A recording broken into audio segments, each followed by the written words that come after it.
Good morning. It's 7 a.m. in Paris, and I've come out this morning just from my hostel, which is about kilometres down the road from here in northeastern Paris. And I've come out in search of the causes of the French Revolution. I'm looking for a building that kind of will help me to explain, perhaps above all, why this great event occurs in July 1789. And I guess the obvious places, buildings that people would nominate with good reason, would be the Palace of Versailles, which is miles and miles away from here. It's 20 kilometres outside of Paris. And it's certainly very, very opulent and grand, spectacularly so.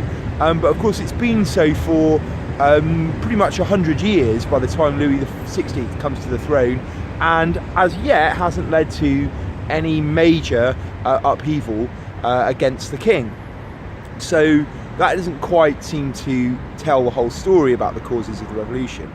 Likewise, people would probably also nominate Place de la Bastille. And Bastille is the great fortress that falls on the 14th of July with the sort of immediate effect that the absolute government falls. But again, Bastille is a bit of a distraction, I think, because only 7 prisoners are actually there in 1789. It's actually long since ceased to be a real active prison where major political prisoners are held. So it's really more of a symbol than a real oppressive fact in Paris. So I'm standing at a building that I think is actually something that Parisians would have really, really resented. And it's built by Louis XVI in the 1780s, and it's part of actually a much larger building, 24 kilometres long, around the whole city of Paris, which was constructed between 1784 and 1787, called the Farmers' General Wall. The Farmers' General Wall is basically for administrative purposes. It's there to act as a customs barrier. So when goods are being imported into Paris, they come to the Farmers' General Wall, and the toll is paid. And of course that adds to the price of the goods, which are then sold in Paris. So the consequence of the Farmers' General Wall is to standardise this so that everything that comes into Paris is now taxed. So no more loopholes, there are no districts of the city where you can sneak stuff in and pay the untaxed price. And here we're thinking particularly about bread and basic goods of life.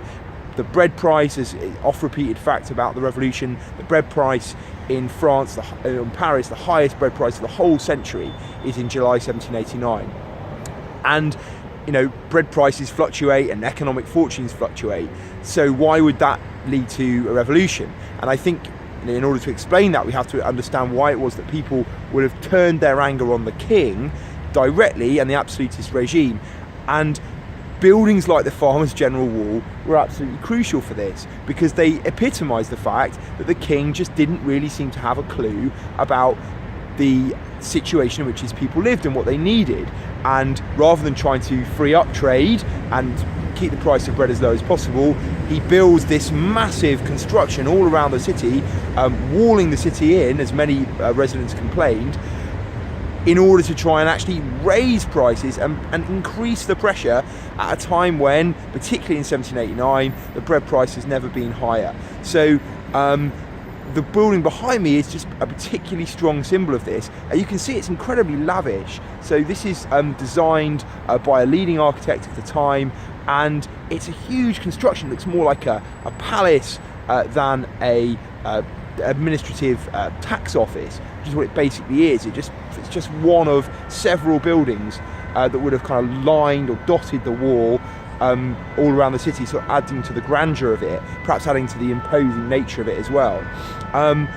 And what's extraordinary about this is not only how lavish it is, but the fact that the Parisians were made to pay for it. So when this wall is going up, they're seeing these incredibly lavish buildings which are raising prices in the city, and they're being told they have to pay for these as well. And I think we can see the impact of this in the actions of Parisians in July 1789. So they're incredibly angry at the king's actions at the time, his plan to dissolve the National Assembly, and the rumour that there are troops gathering outside the city to crush radicalism inside. But where do they go first? They don't go to the Bastille. They actually come out to the wall and they start smashing it down, and they knock down the toll gates, and they destroy some of these buildings. Not luckily this one, but many others like it are knocked down. This is literally the first thing they do. So they only go to the Bastille really when the force is much larger and it's clear that they're in control of the city and the army aren't going to be able to prevent them from attacking Bastille, for example. But so really for me, we tend to sort of look for the big political moments, and the fall of the Bastille is clearly one of those. But in order to understand the anger and the determination of Parisians to destroy the royal regime, to destroy absolutism and put something new in its place, places like this,